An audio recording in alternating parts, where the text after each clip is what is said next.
Les habitants de mon pays ont désespérément besoin de la paix. Mais comment construire la paix sur des fausses communes? Comment construire la paix sans vérité ni réconciliation? Comment construire la paix sans justice ni réparation?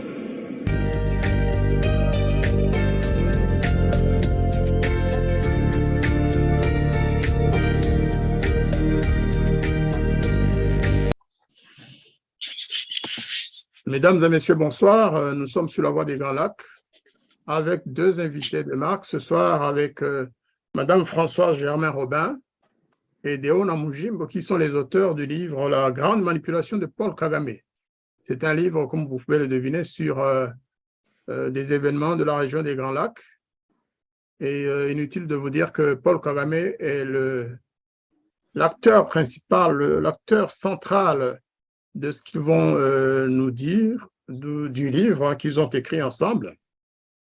Quand on parle de la grande manipulation de Paul Kagame, c'est ce livre qui est sorti aux éditions Arcane 17 récemment, dans la série des grands livres qui ont été écrits sur les événements tragiques de la région des Grands Lacs, notamment du Rwanda et de la RDC. Et donc ce soir, nous allons leur demander à Madame Germain-Robin et à Deo Namujimbo de nous présenter leur livre, que voici. C'est un livre que personnellement j'ai lu, peut-être en diagonale, mais je l'ai quand même lu, et c'est un livre extrêmement intéressant, qui ne ressemble pas aux autres, livres écrits sur l'Holocauste qui s'est abattu sur les pays des Grands Lacs, sur le Rwanda, sur le Burundi, sur la RDC, ex-Zaïre. Parce que dans celui-ci, il y a beaucoup de témoignages directs de gens que vous connaissez sans doute. Quand vous lirez ce livre, vous verrez les témoignages des uns et des autres, des Rwandais, des Congolais, des Belges, des Français, des Américains ou des Américaines, des personnalités qui ont vraiment accompagné et qui ont assisté au drame qui s'est abattu sur la région des Grands Lacs. Alors, Madame Françoise Germain-Robin, si vous voulez vous présenter à nos auditeurs, la parole est à vous. Maintenant, nous sommes en direct. Bien, je dois dire que je suis ravie de participer à cette émission. C'est une émission que j'ai l'habitude d'écouter assez souvent, donc je suis très contente d'en faire partie. Je suis journaliste, je ne sais faire rien d'autre qu'écrire. J'ai écrit toute ma vie des articles. J'ai été journaliste au Journal de France Culture, puis au Journal d'Humanité, où j'ai été grand reporter, et particulièrement au Proche-Orient. J'ai fait beaucoup de reportages dans toute cette région et pendant 30 ans. Et puis, depuis quelques années, je me suis intéressée, je continue de m'intéresser à la région des Grands Lacs et plus particulièrement à la RDC et aux malheurs qui se sont abattus depuis 30 ans sur ce pays. Et donc on a cherché avec Deo Namujimbo à les expliquer et à mieux les comprendre et à en chercher les raisons profondes de ces guerres qui continuent depuis 30 ans. Voilà. Donc, c'est le résultat de nos recherches, de nos entretiens avec des acteurs, avec des témoins de tout ce qui s'est passé et qui continue d'ailleurs de se passer, puisque notre dernier voyage là-bas date du mois de décembre et on a pu constater que la guerre continue, l'exode continue et que la main de Paul Kagame est toujours là, dans l'est du Congo. Voilà. Alors, votre dernière visite, je le précise, s'est passée dans la région de Goma, je suppose. Oui. C'est l'information que j'ai maintenant. Si vous voulez me confirmer cela. Oui, bien sûr. Nous sommes allés au Kivu. Nous sommes allés au sud Kivu, à Bukavu, invités par la Fondation Panzi. D'accord. Et puis ensuite à Goma. où on a pu constater les dégâts, les afflux de réfugiés. On est allé dans les camps de réfugiés qui, à ce moment-là, en décembre, arrivaient en grand nombre et dans un dénuement total après un massacre qui s'était passé notamment à Kichiché, mais dans d'autres villes aussi de la région. Eh bien, je vous remercie beaucoup. Autour de notre ami Deo Namujimbo, j'allais dire de notre compatriote, je le dis aussi parce que c'était un voisin immédiat entre chez Deo, là d'où il est parti, son village et le mien, il y a peut-être d'autres 3 kilomètres, même pas. Parce que moi, je suis à la frontière du Rwanda, à Rusizi, et Deo est de l'autre côté. Donc, c'est mon voisin. En même temps, c'est un ami. Cher ami, présentez-vous à notre public. Bonjour, monsieur l'ambassadeur. Oui, vous pouvez, je commence par là, vous pouvez dire notre compatriote, parce qu'en fait, il n'y a que la Rusizi qui nous sépare, et puis l'histoire, mais bon, l'Est du Congo et le Rwanda, je crois que c'est le même pays. Mais bon, on n'est pas dans ça. Pour ceux qui est de me présenter, je m'appelle Deo Namujimbo. Je suis journaliste, je vis en France maintenant, mais je suis originaire du Kivu. Je suis journaliste depuis une quarantaine d'années maintenant parce que j'ai commencé le journalisme très jeune, à l'âge de 17 ans, comme dilettante, hein, mais comme professionnel. J'ai commencé vers les années 1990 par la presse écrite. Ensuite, on a fondé en 1993, 93, on a fondé la radio Maendeleo de Bukavu, hein, la première radio de développement du Congo. Avant, au moment du génocide du Rwanda, en 1980, on dit génocide des Tutsis, moi je ne trouve pas que c'est correct. Après le génocide des Rwandais, en 1994, il y a des milliers, des centaines de milliers de réfugiés qui avaient échappé au génocide, des Hutus, j'aime pas beaucoup les termes parce que bon, moi je suis un citoyen du monde, mais enfin qui sont venus, qui ont traversé la frontière, et là on a créé la fondation Hirondelle, qui est basée à Lausanne, en Suisse, mais surtout avec son bras, on peut dire, qui est la radio Agatacha. Donc, j'ai travaillé dans la radio Agatacha pour aider justement les réfugiés Hutus qui venaient d'arriver dans les 27 camps qui s'échelonnaient tout au long de la frontière. Et donc, voilà. Après, comme vous le savez, il ne faut pas être journaliste dans nos pays. Il paraît que je dénonçais certaines choses qui m'ont valu des menaces de mort. Beaucoup de mes confrères avec qui ont travaillé, des journalistes, dont certains que j'ai formés, ont été assassinés. Mon petit frère, qui était journaliste de la radio des Nations Unies, a été assassiné le 21 novembre 2008. Je n'entre pas dans les détails, mais bon, je suis journaliste et donc maintenant je suis en France, mais ce que j'ai vécu dans nos pays là-bas, tout ce que je viens de vous relater, 30 ans que Madame Germain Robin vient de dire, 30 ans de massacres, enterrer les morts tous les jours dans des fosses communes et tout cela m'a poussé à écrire ce livre. Heureusement, Madame Françoise Germain Robin m'a suivi dans cette aventure, si je peux dire, une aventure pas très banale, mais mon problème, notre problème avec Madame Germaine Robin, c'était de montrer que, là je vous coupe la parole un peu, je crois que j'anticipe, mais nous avons écrit ce livre, La grande manipulation de Paul Kagame. Vous avez montré le titre, mais vous n'avez pas montré le schéma qui l'accompagne. C'est pour montrer que derrière M. Kagame, que je respecte comme président, il y a on va en parler, il y a toute une nomenclature, si je peux dire. Kagame, c'est le bras de certaines puissances multinationales qui l'envoient faire ce qu'il fait, mais pour des intérêts dont nous parlerons ici tout au long de l'ouvrage. Et donc, comme disait Madame Germain Robin, comme vous avez introduit, monsieur l'ambassadeur, nous avons fait pour ce livre, nous n'avons pas voulu en fait entrer dans la polémique quotidienne, ok? Parce qu'on a constaté qu'il y a beaucoup de livres qui ont été écrits, beaucoup de films, de documentaires ont été tournés autour de cette problématique des guerres, des massacres, des millions de morts. Personne ne saura jamais, même si certains confrères citent des chiffres. Mais ce que je veux dire, c'est qu'on ne donne pas la parole aux gens qui ont subi ça. On ne donne pas la parole Moi, je trouve ça, Madame Germain-Rodon aussi, on a trouvé très injuste que les gens qui ont vécu ça dans leur chair, dans leur sang, on ne leur donne jamais la parole. Nous avons essayé, d'où vous avez parlé de témoignages, nous avons essayé de récolter des témoignages de différentes personnes, de différents acteurs, en commençant par les victimes de cette situation macabre et malheureuse. Voilà, je suis un peu sorti du cadre de ma présentation, mais bon, j'ai présenté en même temps le livre, en fait. Bien, vous Je vous avez remercie. raison de parler de tout cela quand même, parce que c'est une partie du chapitre qui nous concerne, hein, la censure. On doit oser parler de censure. Effectivement, il y a quelque chose qui ressemble à une censure non déclarée ici en France. Sur les livres, censure contre les livres, n'allant pas dans le sens du narratif traditionnel pro-Kagame. J'entre déjà dans le vif du sujet.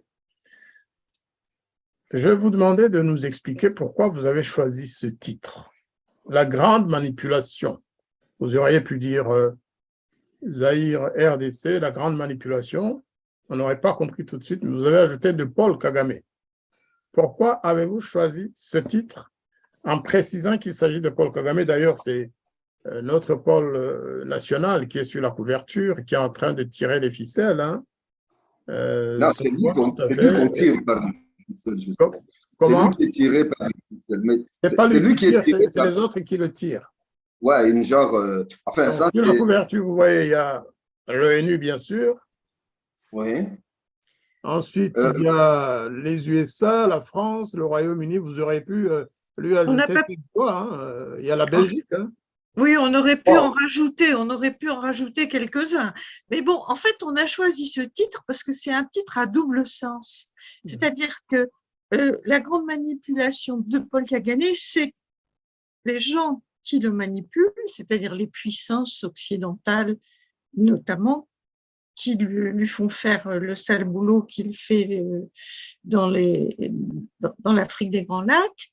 Et aussi, lui est aussi un manipulateur qui a manipulé et qui continue de manipuler l'information et ses voisins aussi, et les acteurs locaux, les acteurs africains, pour aller dans le sens de ses ambitions qui sont, semble-t-il, immenses. Enfin, je ne le connais pas personnellement, je n'ai pas eu la chance de l'interviewer, peut-être ça viendra un jour, mais il me semble que c'est quelqu'un qui a vraiment de très grandes ambitions en ce qui concerne son rôle, le rôle qu'il veut jouer dans l'Afrique centrale. C'est pour ça, le titre est à double sens. Il est manipulé et il manipule. Donc, que les auditeurs le sachent bien, il ne s'agit pas d'une manipulation à sens unique. C'est une manipulation par les puissances occidentales, parce que là, il n'y a pas la Russie, il n'y a que les Nations Unies, l'USA, la France et la Grande-Bretagne, sans la Belgique, on ne la voit pas. C'est dommage, Mais, oui, on a oublié la Belgique. on ne voit pas vraiment la Belgique, mais parce que la Belgique n'est pas, à mon sens, très impliquée, mais c'est certains individus qui ont un mot à dire hein, en Belgique, qui manipulent aussi. Je vais citer, sans le craindre, monsieur Louis Michel, par exemple. Il est son fils maintenant. Ils sont tous derrière Louis Michel, enfin derrière monsieur Kagame. Hein, ils manipulent de leur côté, mais je peux dire un peu individuellement. Mais pour ceux que nous avons cités, là, ce sont vraiment des chefs d'État qui sont dans le jeu. Personne ne peut contester que Kagame il est ce qu'il est grâce aux États-Unis, hein, puisque les armements, la formation militaire, les supplétifs militaires pour l'appui à la guerre. Personne ne peut contester aujourd'hui. C'est connu, hein, même s'il y a des vérités qui sont cachés, mais bon, on n'est pas religieux, mais Jésus disait que la lumière, on ne la met pas sous le lit, elle finira par éclater au grand jour. Aujourd'hui, on sait, ça fait 25 ans que l'ONU est au Congo, mais elle n'intervient pas quand M. Kagame envoie ses troupes. Donc, même l'ONU, ils sont dans ce jeu-là, ils manipulent, comme vient de dire Mme Germain-Rodon, ils manipulent le président du Rwanda, qui lui donne les moyens, en fait, de manipuler à son tour tout ce qui l'entoure pour ses intérêts personnels d'un côté, mais ce qu'il retire de cette guerre, de ce désordre qu'il crée au Congo, profite aux grandes puissances que nous avons citées là-bas. Et si vous dites que nous n'avons cité que la Grande-Bretagne, ce sont les plus influents, la Grande-Bretagne, la France, les États-Unis et l'ONU, parce que vous avez vu, on a mis une main, ça c'est une idée de notre graphiste que je salue, on a mis juste une main à 5 doigts, mais on ne peut pas les mettre tous. Il y a toutes les multinationales qui sont derrière le coltan. Il y a aujourd'hui, il y a partout au Congo, pour le cobalt, pour le coltan, parce qu'il faut maintenant du lithium pour M. Elon Musk, je ne sais pas, pour ses voitures Tesla et tout. Tout ça, on ne peut pas les mettre sur une couverture. Mais il y a beaucoup de gens, il y a tout le monde qui appuie M. Kagame afin de profiter des richesses du Congo. J'en arrêterai là. Alors, justement, il est peut-être temps d'entrer dans le vif du sujet, puisqu'on parle du livre La grande manipulation de Paul Kagame. Que contient ce livre? Si on peut y aller, j'allais dire chronologiquement, mais non, en commençant quand même par la partie avant, qu'est-ce que vous avez écrit dans ce livre que les auditeurs sont censés vraiment retenir de l'émission d'aujourd'hui? Madame Germain Robin, je crois qu'elle peut répondre. J'appuierai après s'il le faut. D'accord. Oui, d'accord. D'accord. D'abord, on est parti, l'idée est partie d'un espèce de révisionnisme qu'on a constaté dans un livre publié il y a 2 ans par Patrick de Saint-Exupéry, qui s'appelle La Traversée, où il racontait qu'il est allé au Congo, qu'il a traversé depuis Kigali. D'ailleurs, il a commencé par Kigali, ce qui est déjà un signe très intéressant de ce qu'il voulait faire. Il a commencé par aller à Kigali, par interviewer le général Kabarebe, qui avait été le chef des armées rwandaises au Congo 95-96 et plus tard. Et il a prétendu suivre la trace des massacres qui ont été dénoncés par le rapport Mapping dont le docteur Mukwege a un peu révélé la teneur quand il a reçu le prix Nobel de la paix. Donc, son projet était d'aller sur la route qu'avaient suivi les réfugiés fuyant le Rwanda et à l'intérieur du Congo qui s'appelait à l'époque Zaïre. De suivre la route et de voir, de vérifier en fait la véracité de ce qu'il y avait dans le rapport Mapping sur les massacres qui ont été commis à cette époque, les circonstances, le contexte, etc. Il a fait cette traversée en suivant le chemin que lui avait indiqué le général Kabarebe. Et à l'issue de cette promenade qu'il a faite en moto, en bateau, en train, etc., sur les routes défoncées, malheureusement, de ce pays, j'ai pu voir à quel point elles le sont, en effet, défoncées. À l'issue de ça, il a écrit un bouquin qui s'appelle La Traversée, où il raconte qu'en fait, on exagère beaucoup dans le rapport Mapping quand on parle des massacres qui ont eu lieu, de ces victimes des années 96-97, des réfugiés qui avaient disparu, dont on affirmait qu'ils étaient rentrés tranquillement chez eux au Rwanda, alors qu'en réalité, une bonne partie, ça a été estimé à au moins 300 000, mais on ne saura jamais les chiffres, avaient été exécutés, massacrés, liquidés, jetés dans les fleuves et les rivières.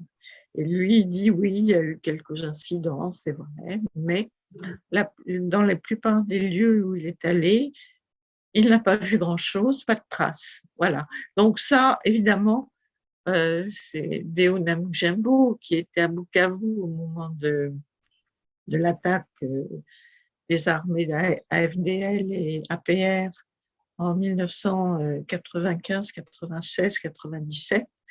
Et lui, il a assisté, il va vous le dire, Déo, lui, il sait que ça a eu lieu.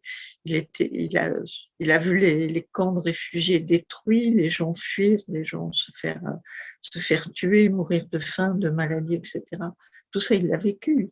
Il raconte tout ça dans le livre. Il raconte minute par minute, au jour le jour, tout ce qu'il a vécu, comment il a lui-même, de ses mains, enterré des centaines de gens. Donc, on pouvait, évidemment, hein, il ne pouvait pas accepter ce déni qui arrive dans ce livre, il ne pouvait pas l'accepter. Et donc, c'est comme ça qu'un beau jour, il m'a appelé, il m'a dit, voilà, il faut répondre à ça, il faut dire la vérité, et il faut trouver des témoins, il faut interroger des gens, il faut creuser les raisons de tout ça. Et est-ce que tu veux bien m'aider? J'ai dit oui, voilà. Et on est parti pour les recherches, pour les rencontres et pour l'écriture. Et voilà le résultat. Et puis en cherchant, d'ailleurs, on s'est rendu compte de l'implication justement de toutes ces puissances extérieures que l'on dénonce dans la couverture. Et on raconte aussi leur implication à l'époque et depuis, parce que ça continue. C'est un peu l'histoire de ce livre. On peut dire que c'est sur un coup de colère que vous avez quand même pris l'initiative d'écrire ce livre, parce que quelques temps après, je pense, le président Kagame lui-même a fait preuve d'un négationnisme effarant en disant qu'il n'y a jamais eu de crime en RDC, sans ajouter évidemment que le Rwanda n'a pas commis ces crimes. Il a dit tout simplement qu'il n'y a jamais eu de crime. Oui, C'est Paul absolument. Kagame lui-même, je crois qu'il l'a dit à Paris. Oui, quand il est venu en visite officielle. Exactement, exactement. Absolument. Et donc, cela effectivement a de quoi énerver ceux qui connaissent la vérité. Et Deo Namujimbo, qui était sur place, a donc pris cela comme une insulte aux victimes de ce système et aux victimes de l'armée rwandaise et de tous les acteurs de ce crime de masse. Absolument, absolument, monsieur l'ambassadeur, parce que comme vient de le dire Madame Germain Robin, j'ai été effaré, mais j'étais dans une colère noire, vous voyez. C'est ça le vrai négationnisme, en fait. Parce que je vous ai dit que j'ai travaillé à la radio à Gatacha. Mon rôle, c'était d'aller tous les jours dans les camps de réfugiés, tous les jours. Et ceux qui étaient autour de Bukavu, hein, Kachoucha et tous les camps de réfugiés, pour ceux qui connaissent la région, je ne vais pas les citer tous ici. Et je travaillais principalement dans le cadre, évidemment, j'avais des émissions culturelles, hein, parce qu'il fallait un peu distraire ces gens qui étaient dans les camps, des émissions culturelles, de la musique, de la poésie. Mais mon rôle principal à la radio d'Agatacha, c'était d'aller tous les jours dans les camps de réfugiés, travailler avec la Croix-Rouge, le CICR, hein, Comité international de la Croix-Rouge, le HCR et d'autres. Il y avait, je ne sais pas, plusieurs dizaines d'ONG hein, qui venaient, qui travaillaient, d'autres éphémères d'ailleurs, Programme alimentaire mondial, etc., pour essayer de rendre une vie plus ou moins vivable à ces gens qui étaient dans les camps de réfugiés. Okay? Donc, je les voyais tous les jours. Et puis, un jour, le 27 ou le 28 octobre, je ne sais plus, tous ces camps ont été bombardés à 5 heures du matin. Bombardés par avion. Bon, l'armée rwandaise, depuis l'indépendance, l'armée rwandaise n'a jamais eu d'avion de guerre pour bombarder les camps. Qui a envoyé ces avions? Ce sont ceux qu'on parle de manipulateurs. Et par après, on a appris que les réfugiés Hutus qui ont échappé à ces camps et qui ont marché dans les forêts congolaises pendant 2000 km jusqu'à Kisangani, ils étaient ciblés, ils étaient suivis parce qu'ils marchaient en masse. Il y avait en masse, il y avait des avions qui survolaient leur marche et qui allaient communiquer à M. Kagame pour que le lendemain, M. Kabarebe envoie des gens pour les massacrer. Tout ça, on était au courant. Et comme vient de dire Mme Germain Robin, Monsieur Patrick de Saint-Exupéry, un estimé confrère hein, que j'ai respecté beaucoup, on ne sait pas ce qui lui prend. Il vient dire que tout ça n'a jamais existé. Des milliers de morts, centaines de morts que j'ai enterrés. Bukavu, ça puait la viande morte, enfin la viande des gens. Quoi. Les corbeaux, comme je dis, ils ne savaient plus voler. Les chiens avaient grossi après avoir mangé de la chair humaine en putréfaction. Et on me dit à moi que tout cela n'a jamais existé. Ce n'est pas possible. J'allais dans les camps de réfugiés, comme je disais, pour essayer d'aider ces pauvres réfugiés Hutus. hein, comme on pouvait le faire dans le cadre de notre travail humanitaire. Et le lendemain, je suis allé dans les camps pour enterrer ces gens. Je connais toutes les fosses communes de Bukavu et des environs, où on a enterré. Je ne vous dirai jamais combien, personne ne vous dira combien on a jeté dans cette fosse commune et tout. Mais que Patrick de Saint-Exupéry nous dise que bon, tout cela n'a jamais existé et tout. Moi, j'étais dans une colère noire. Si je l'avais vu ce jour-là, je crois que je l'aurais giflé. Sinon violent, mais il y a des moments où très c'est trop, quoi. Et puis, voyez-vous, on a fait un calcul avec Mme Germain Robin. Beaucoup de gens n'ont pas fait ça, ce calcul-là, mais vous constaterez que le prix Nobel, il y a eu un rapport mapping qui a été écrit, mais jamais publié, depuis 2010. Il a été enterré, ce rapport mapping. Il a suffi que le docteur Mukwege en reparle, ressuscite ce rapport mapping lors de sa réception du prix Nobel à Oslo, hein, je crois que c'était à Oslo, le prix Nobel de la paix c'est à Oslo en Suède, je crois qu'il est remis. Et quelques mois après, monsieur Patrick de Saint-Exupéry vient à Kinshasa, c'est pour contredire le rapport mapping, en fait. Moi, je pense que c'était ça sa vraie mission, contredire le rapport mapping. Parce que pourquoi il n'a pas écrit ce livre tout ce temps? Et puis, il n'a jamais dit qu'il a financé une telle mission, hein, de Paris à Kigali et puis aller jusqu'à Mbandaka. Ça demande beaucoup d'argent. Où est-ce qu'il a eu cet argent? Okay? Donc, on sent que monsieur était un envoyé spécial d'une cause qui n'ose pas dire son nom. Hein?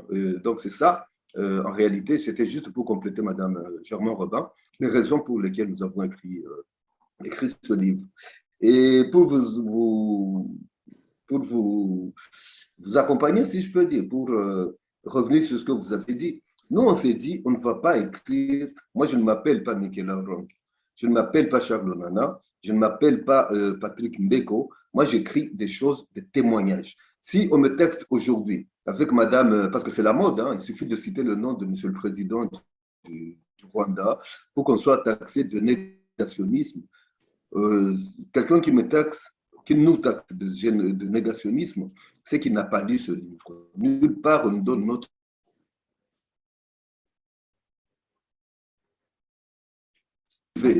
beaucoup de gens, au moins une trentaine d'ex-réfugiés Hutus qui ont survécu à ces massacres, ok?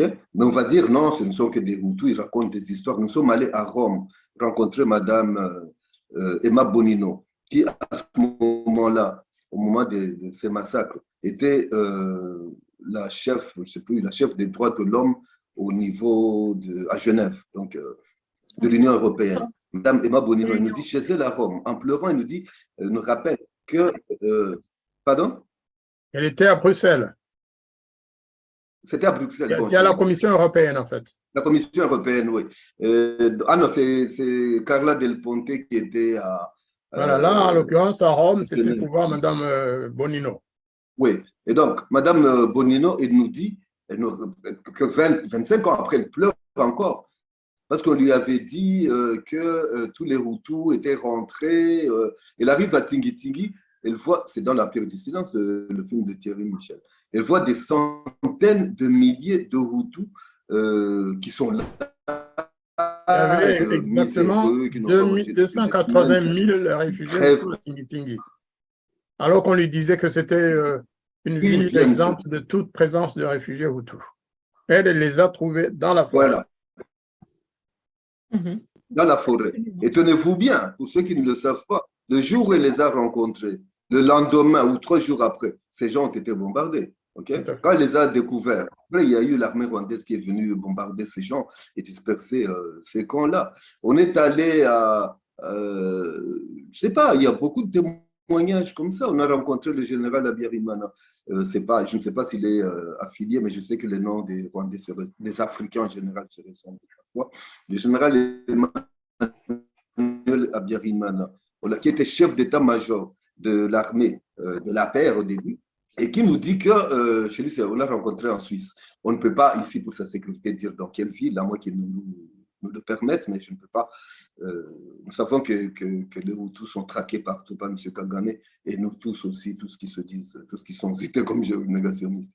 Et donc, il nous dit qu'il ne savait pas d'où il était en mission. Comme chef d'état-major de l'armée rwandaise, il était en mission en Égypte et c'est pratiquement par la presse qu'il apprend que M. Kagame a envoyé l'armée, son armée à lui, M. Habyarimana, pour aller bombarder des camps de réfugiés. Ça, c'est incompréhensible. Hein? Donc, vous dire que on n'a pas, nous, voulu dire dans ce livre ce que nous pensions du régime de Kigali, ce que nous pensions de M. Kagame. On a laissé parler les gens et nous avons tous ces enregistrements. Si un jour on nous traite de négationnisme, nous sortirons des enregistrements que nous avons réalisés, qu'on demande à telle personne pourquoi il nous a dit cela. Voilà. Alors, pour ceux qui n'ont pas encore lu le livre, ou même ceux qui l'ont lu, qu'ils sachent que dans le livre, il y a une petite erreur au niveau du prénom du général Habyarimana, le ministre de l'armée de Kagame à l'époque. Hein. Ce n'est pas Faustin Habyarimana, c'est Emmanuel. Ah non, on n'a pas remarqué ça. C'est peut-être la… Là, il y a une petite erreur dedans. Ah ouais, oui, malheureusement, si j'avais vu avant, je l'aurais corrigé, mais bien il s'agit bien du général Emmanuel Habyarimana qui vit en Suisse. Oui, c'est bien de le souligner. Voilà, tout à fait. C'est pour les auditeurs qui verront ce prénom, qui sachent que c'est une erreur. Hein. On a dû comprendre que M. Twagiramungu et Habyarimana. Ah bon, ce n'est pas le grand sujet, mais en fait, je crois comprendre d'où vient l'erreur. C'est parce que à l'imprimerie, hein, je crois celui qui a fait la dernière mise en page, il ne connaît pas ces personnages. Parce que là-dedans, il y a aussi Faustin. Nous avons rencontré aussi. Voilà, il y a eu une confusion entre les deux. Oui, Faustin. Et ce n'est pas grave, l'essentiel, c'est dans ce qu'il nous donne comme témoignage. Hein. Il a donné un témoignage très, très fort, un témoignage fiable, naturellement, parce que d'abord, c'est quelqu'un que nous connaissons qui parle de ce qu'il sait, de ce qu'il a vu sans sourciller, et parce qu'il était là. Il était chargé de cette armée, et on a attendu qu'il aille en mission. C'est toujours comme ça que Kagame procède, hein, lorsqu'il veut disqualifier quelqu'un dans une opération quelconque, il l'envoie en mission ou il le tue avant ou après. Voilà, c'est malheureusement comme ça. Alors, Madame Germain Robin s'est demandé pourquoi Patrick de Saint-Exupéry écrit des choses pareilles. Moi, je vais le dire et le mettre sur moi, parce que c'est quand même quelqu'un que je le connais depuis longtemps. Depuis longtemps, non pas comme arrière petit-neveu de l'autre de Saint-Exupéry, mais comme écrivain, comme chroniqueur. En fait, lorsqu'on regarde de près, on se rend compte qu'il travaille pour le régime de Paul Kagame. Imaginez quelqu'un qui va faire une enquête sur les crimes commis par le FPR au Congo et qui, comme vous l'avez dit, est reçu au départ par le général Kabarebe, le même qui a conduit l'armée de Paul Kagame en RDC, le même qui a été chef d'état-major à Kinshasa, chef d'état-major de l'armée congolaise, le même qui est le premier responsable de tous ces crimes de génocide commis au Congo et même au Rwanda. Et en plus, le même Kabarebe lui a fourni un guide. Donc, toute la traversée, entre guillemets, parce qu'en fait, il n'était que sur les routes, il n'est jamais allé voir justement où étaient enterrés ou jetés dans les fosses communes les réfugiés rwandais et les populations congolaises.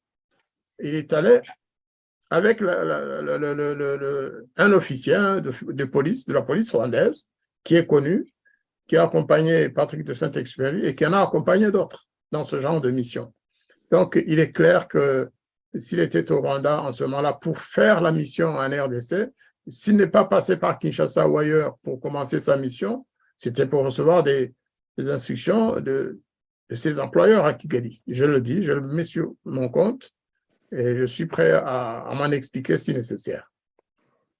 Non, je ne crois pas que ce soit nécessaire, monsieur l'ambassadeur, parce qu'au début de la traversée, les toutes premières pages, il dit lui-même que c'est le général Kabarebe qui lui a placé la carte. Il dit d'ailleurs que la main de Kabarebe sautait sur la carte d'un village à l'autre. C'est le Kabarebe qui lui a dit il faut passer par là, il faut interroger les gens ici et pas là-bas. Parce que là où il a commis des massacres, il ne va pas lui dire de passer par là. Et en plus, qu'il a rencontré combien de gens. Il a dans son livre, la traversée n'en parle que sur 5 ou 6 pages, dans un livre de plus de 300 pages. Hein, il parle de la seule traversée. Le reste du temps, il se promène, il a vraiment recueilli des témoignages que d'un vieux prêtre, je crois, et puis de deux jeunes chauffeurs de moto qui ont 25 ans, qui n'étaient pas nés à ce moment-là. Et c'est un témoignage. Donc, M. Kabarebe lui a dit, ce village-là ne passez pas là, je sais ce que j'ai fait là-bas. Et plutôt passer par là, parce que là, ils vous diront que j'ai massacré tout le monde, il n'y a personne qui va vous raconter quoi que ce soit. Il y avait ceux qui étaient là, je les ai tous décivés. Bon, voilà, c'est tout simple à croire. Et donc, monsieur, je pressentais déjà, avant que vous le disiez, que monsieur qui ça, de Saint-Exupéry, ouais, notre confrère Patrick, il n'est pas allé là-bas en journaliste, en reporter. Il est parti comme envoyé spécial de M. Kagame, donc du régime de Kigali, pour contredire le rapport mapping que venait de ressusciter quelques mois avant le docteur Mukwege à Oslo, à la remise du prix Nobel. C'est ça ma conclusion et je n'en démordrai pas. Et en fait, c'est comme s'il disait que pendant 25 ans, puisque son livre est sorti il y a 2 ans. 2-3 ans en 21, en 2021, 21. alors que les faits se sont passés à partir de 1996, c'est-à-dire 25 ans après, pour dire les choses comme elles sont. On a attendu un quart de siècle. Ouais.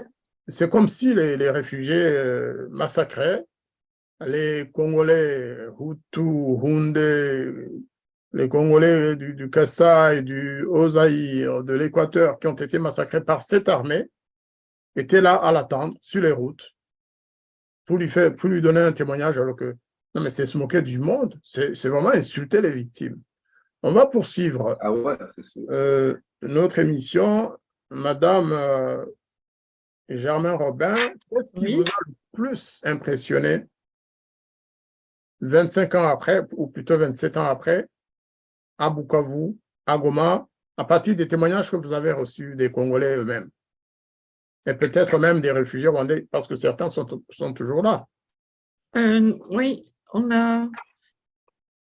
Bon, moi, ce qui m'a le plus impressionné à Goma, c'est ce que j'ai dit au début, là. C'est cet afflux terrible de milliers de gens complètement démunis qui cherchaient refuge autour de la ville de Goma et sur les pentes du volcan, là, dont on sait très bien, excusez-moi, j'ai oublié le nom du volcan, dont on sait très bien qu'il est… Nyiragongo. Le volcan Nyiragongo. D'accord. Et dont on sait très bien qu'il est encore en activité. Régulièrement, il se manifeste en tuant quelques personnes. Et là, les gens qui avaient réchappé d'un nouveau massacre de plusieurs, venaient se réfugier là, dans le dénuement le plus complet, sans rien. Et j'avais l'impression de revoir, moi, j'ai pas vécu comme Déo l'époque de l'entrée de l'armée rwandaise et de l'ADL au Zaïre, mais j'ai vu le film de Thierry Michel, L'Empire du silence, qui décrit, qui a filmé, qui montre les scènes de cet exode de l'époque, de cette fuite éperdue, et j'avais l'impression de revivre exactement les mêmes scènes, quoi. C'était hallucinant. Les réfugiés, les gens, les femmes, les enfants surtout. Il y avait plus de femmes et d'enfants que d'hommes qui étaient massés pour essayer d'avoir de l'eau avec leurs bidons, qui avaient des espèces de petites tentes en plastique qui ne les protégeaient absolument pas parce que c'était l'époque des pluies au mois de décembre, novembre-décembre. Et les enfants pieds nus, les enfants qui vous regardent avec des airs absolument perdus, parce qu'ils sont perdus, effectivement. Ils sont loin de chez eux, ils ne savent pas ce qui va leur arriver, ils n'ont personne pour les prendre en charge, ils ont perdu leurs amis, leur école, etc. Mais donc, j'ai trouvé ça absolument hallucinant et choquant, et d'autant plus choquant que c'est quelque chose dont, à l'époque, on n'avait absolument pas entendu parler dans les grands médias en France. Moi, j'écoute surtout les radios, je regarde les réseaux sociaux, j'écoute un petit peu les chaînes de télé, et on n'en parlait pas, quoi. Je découvrais toute cette misère, ces malheurs, cette guerre, et on a commencé à en parler, je sais pas, moi j'ai écrit un article dans l'Humanité, je pense que ça a été le premier article dans la presse écrite, puis il y en a eu quelques-uns après, et on a commencé un peu à en parler dans les mois qui ont suivi, quand il y a eu surtout un nouveau rapport de l'ONU, ce qui prouve quand même que l'ONU sert un peu à quelque chose malgré tout, disant que les milices du M23 qui étaient accusées d'avoir commis ces massacres, dont j'ai vu avec des hauts et avec les personnes qui nous accompagnaient les résultats dans ces camps, eh bien, l'ONU a fait un rapport pour dire que c'était le Rwanda qui était derrière, encore une fois, derrière le M23 et derrière cette nouvelle guerre imposée au peuple congolais, pas tout le Congo bien sûr, mais l'est du Congo et les provinces du Kivu. Donc c'est ça qui m'a le plus choquée. Voilà, c'est le silence, l'empire du silence. Là, c'était encore vrai, une fois de plus. Et puis ça continue parce qu'on a beaucoup de mal, effectivement, à faire passer l'info dans les grands médias. Il y a un élément important à ajouter peut-être à cette analyse, c'est l'acharnement avec lequel l'armée rwandaise et le pouvoir du Kigali s'est acharné sur ou contre les témoins, tous ceux qui pouvaient témoigner, tous ceux qui pouvaient porter la parole de la vérité sur les massacres commis contre les Congolais et contre les réfugiés rwandais. Pour beaucoup, ils ont été assassinés. Vous savez, le docteur Mukwege, qui a quand même fait beaucoup de plaidoyer pour justement la publication officielle du rapport mapping, parce que le rapport mapping, il est vrai qu'il a été publié sur Internet, sur le site de la commission de l'ONU pour les droits de l'homme.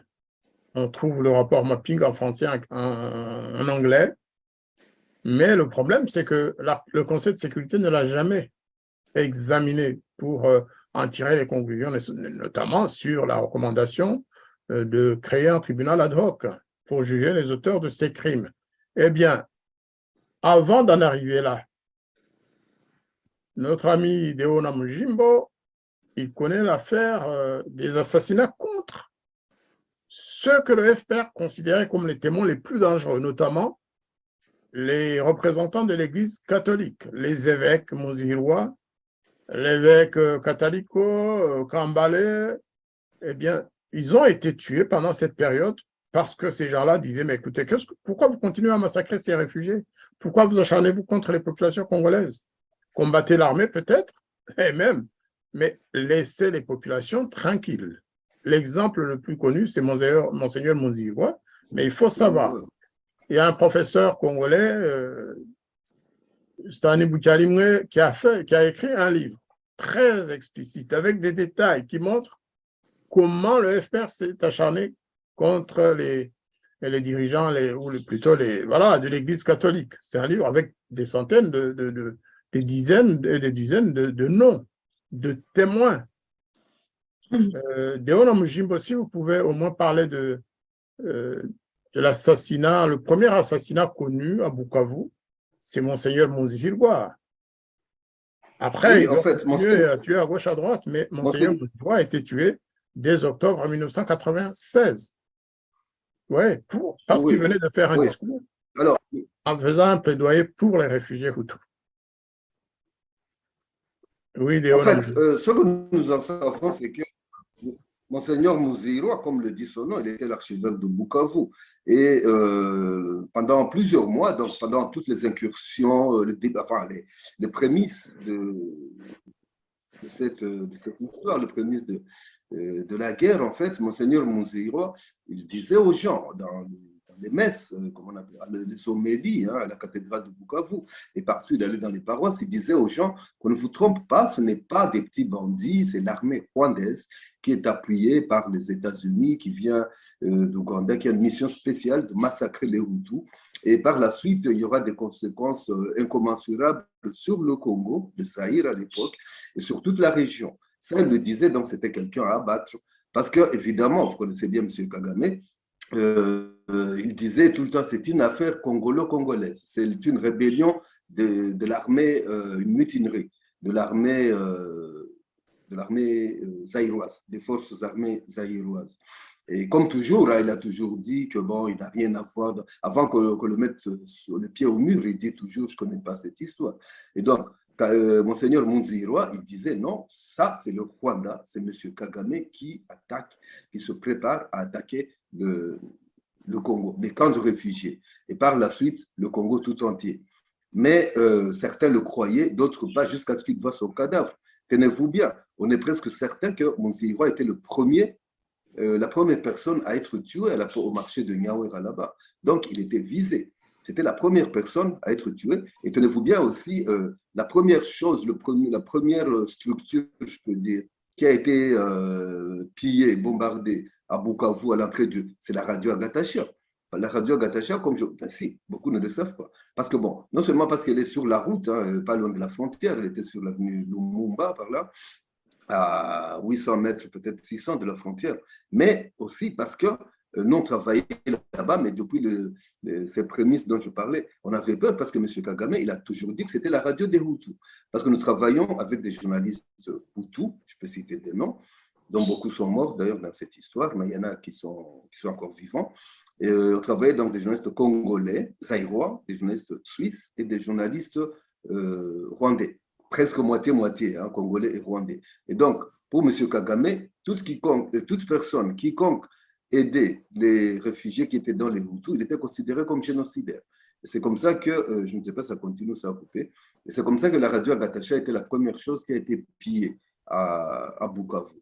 Et bon, vous avez parlé de Monseigneur Munziroa, de mes seigneurs Munziroa, Kataliko et Kambale Mboga, mais il faut savoir aussi que nombre de paroisses ont été pillées. Il y a eu, je ne sais pas combien, si vous voyez, il faut voir les rapports de la commission Justice et Paix, ou bien suivre la Radio Vatican.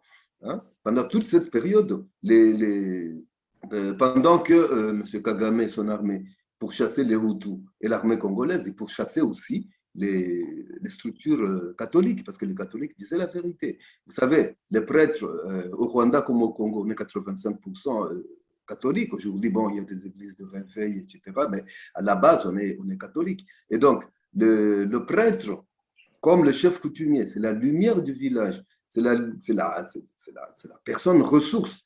Okay? Et donc, il fallait éliminer les prêtres qui disaient la vérité aux fidèles. M. Kagame, dans son esprit, hein, moi je pense, je ne suis pas dans sa tête, d'abord, je n'aimerais pas y être, hein, il voulait faire croire que c'est une histoire de l'armée congolaise, zaïroise, qui se mutine contre M. Mobutu et tout. Et ça a toujours été sa stratégie. C'était l'AFDEL à l'époque. Mais après, il a créé le CNDP avec le général Laurent Nkunda. Okay? Il dit non, c'est une histoire des Tutsis, Banyamulenge. Laurent Nkunda n'a jamais été Banyamulenge. Quand on l'a défait, il est aujourd'hui général dans l'armée rwandaise, il circule à Kigali, pendant qu'il est soi-disant recherché à Kinshasa. Après, il y a eu, après le CNDP, je ne sais plus, il y avait d'autres, et maintenant le M23. Il a toujours nié qu'il n'avait rien à voir dans le M23. Mais chaque fois qu'on attrape ou qu'on tue un soldat dans les affrontements, un soldat, entre guillemets soldat, un guerrieros du M23, il a toujours sur lui sa carte de la paire.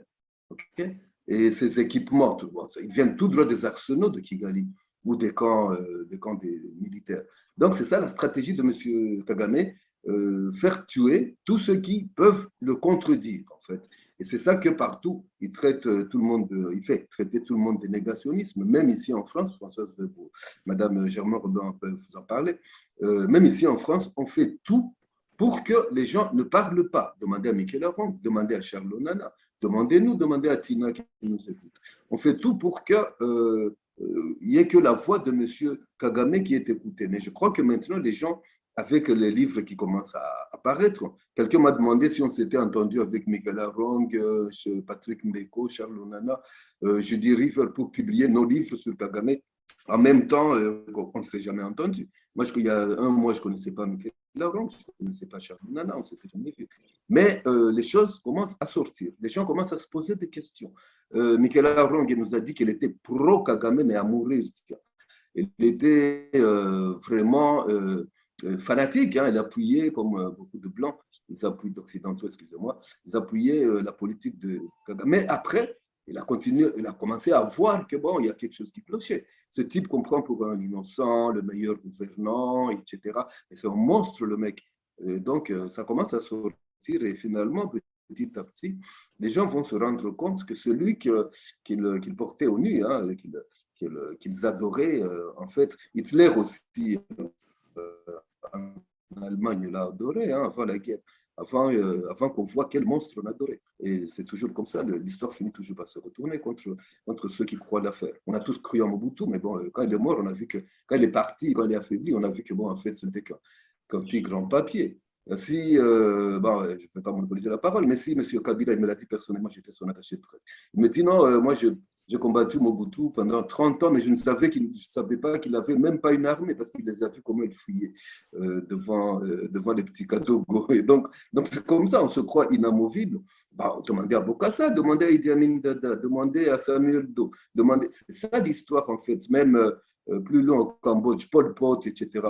Et moi, je ne connais pas beaucoup d'histoire, mais bon, j'ai des notions. Tous ces gens-là, ils se croient inamovibles jusqu'à un moment où l'histoire se retourne contre eux. Parce que bon, je m'appelle Deogracias, je crois qu'il y a un Dieu quelque part et qui protège les enfants qu'il a créés.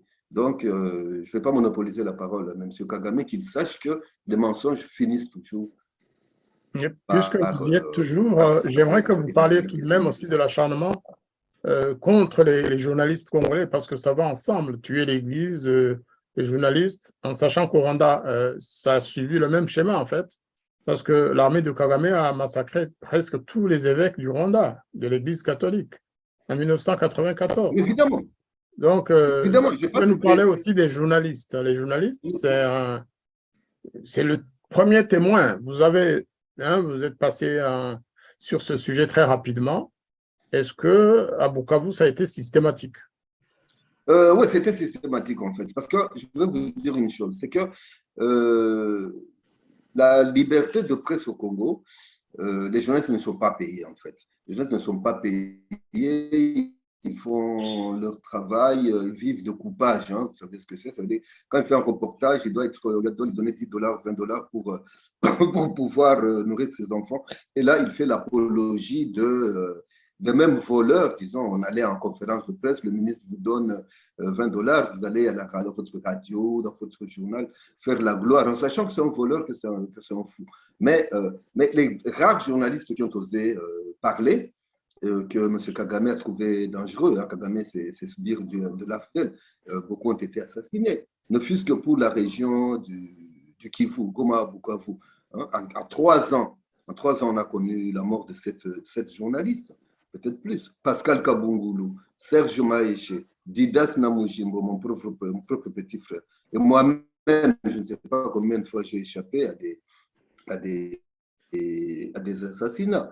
Mais la chance, c'est quoi? La chance, si je peux appeler ça une chance, c'est le fait que nous étions, moi personnellement, j'ai été protégé par les militaires. Les militaires me disaient, Déo, tel article que tu as écrit n'a pas plu à tel général, à tel ministre. Il m'a envoyé te faire la peau. Moi, je lui disais, mais bon, pourquoi tu ne m'as pas tué? Il dit, parce que tu es notre porte-parole.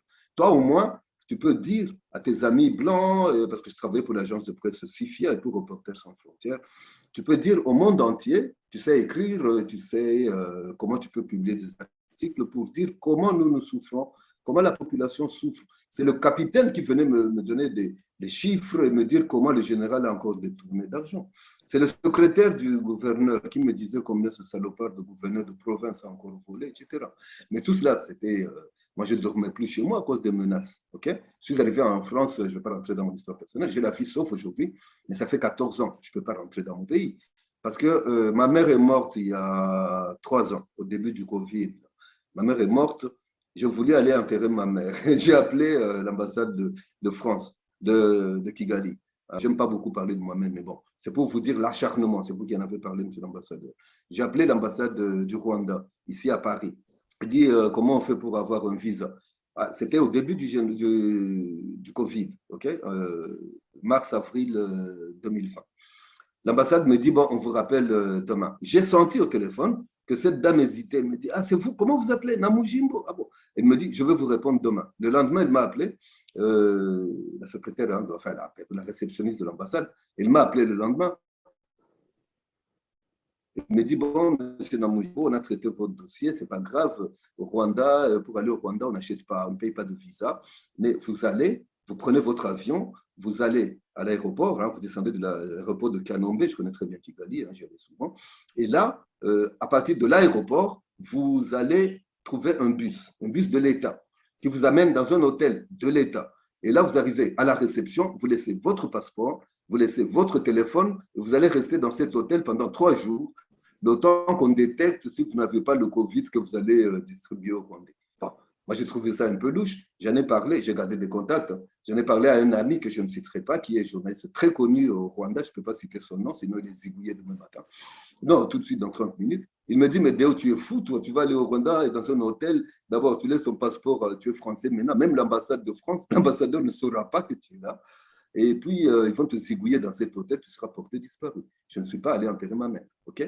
Et donc, c'est vous dire que et les prêtres, et les journalistes, et les activistes des droits de l'homme, quiconque dit ce que nous disons aujourd'hui, maintenant là, surtout là-bas au pays, ici même, je ne sais pas, c'est Dieu qui protège, moi je m'appelle Deoclatiès, mais je ne sais pas si nous sommes en sécurité, parce qu'il y a une telle omerta, il y a une telle, c'est pas moi, une telle glorification de M. Kagame que même en France, même en Belgique, si vous voulez, on peut y revenir après, on interdit même des événements. Tina, qui est avec nous, elle en est témoin. Elle a organisé un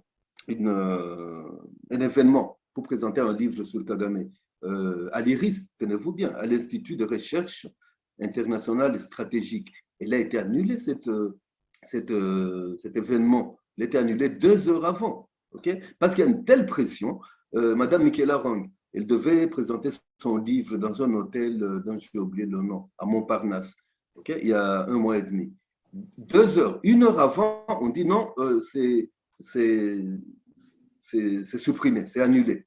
Okay? Parce qu'on se demande toujours pourquoi, quand on les invite au débat, ils ne viennent pas. Ils préfèrent employer la méthode forte.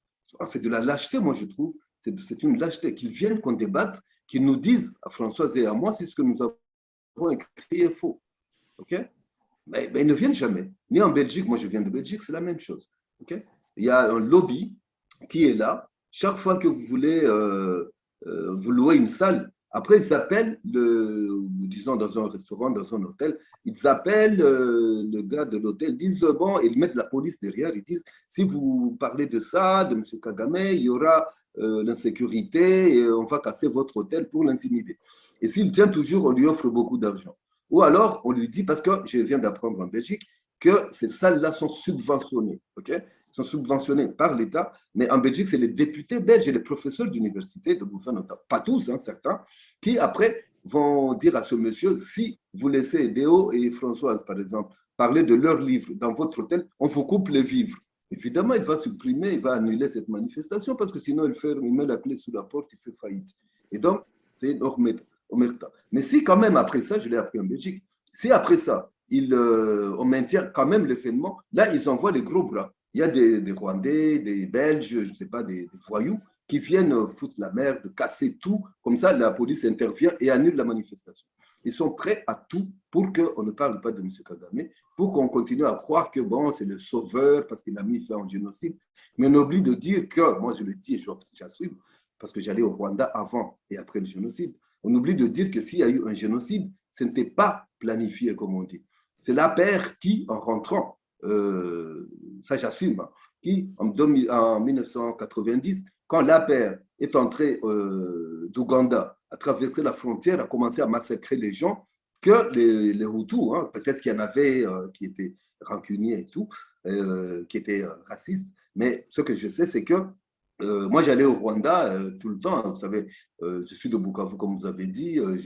J'avais de la famille, des amis qui étaient enseignants. Là-bas, j'allais les voir à Kigali, à Butare, à Kibuye. Je connais tout le Rwanda pratiquement. Mais de tout le temps, j'allais les voir. C'était calme, les Hutus et les Rwandais. Et les Tutsis se mariaient, ils avaient des enfants, ils apprenaient dans les mêmes écoles, l'université, ils buvaient ensemble. Beaucoup ne savaient même pas qu'ils sont Hutus, qu'ils sont Tutsis, ils s'en foutaient complètement et tout. Mais quand la paix est entrée au Rwanda, je ne sais pas, monsieur l'ambassadeur, si vous me contredirez, moi je dis toujours ce que j'ai vécu et pas ce que j'ai entendu. Okay? Et là, en 1993, j'entre au Rwanda. hein, à Kigali. Je me souviens, je venais de terminer la construction de ma maison à Bukavu. J'allais au Rwanda, à Kigali, pour acheter des rideaux. Et là, je vois tout le monde, Tutsi et Hutu, qui sont en train d'aiguiser des machettes sur le macadam, sur l'asphalte. Je me dis, mais qu'est-ce que c'est, hein? Tout le monde est vraiment comme devenu meurtrier, quoi. Et là, il y a un vieux qui me dit, j'étais avec le poète Ntambuka, que vous devez connaître. Ils me disent, Théo et M. Célestin Ntambuka, rentrez au Congo, rentrez chez vous, vous ne savez pas ce qui peut arriver dans une minute, parce que ces gens-là, depuis qu'ils sont là, ils nous violent, ils nous tuent, ils prennent nos maisons et tout.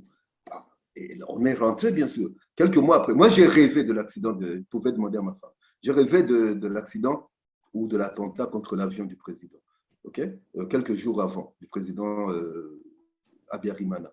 Et c'est ce qui est arrivé. Si on dit aujourd'hui que l'accident du président était le déclencheur du génocide au Rwanda, moi, je peux dire que c'était juste un cas fortuit, si je peux dire.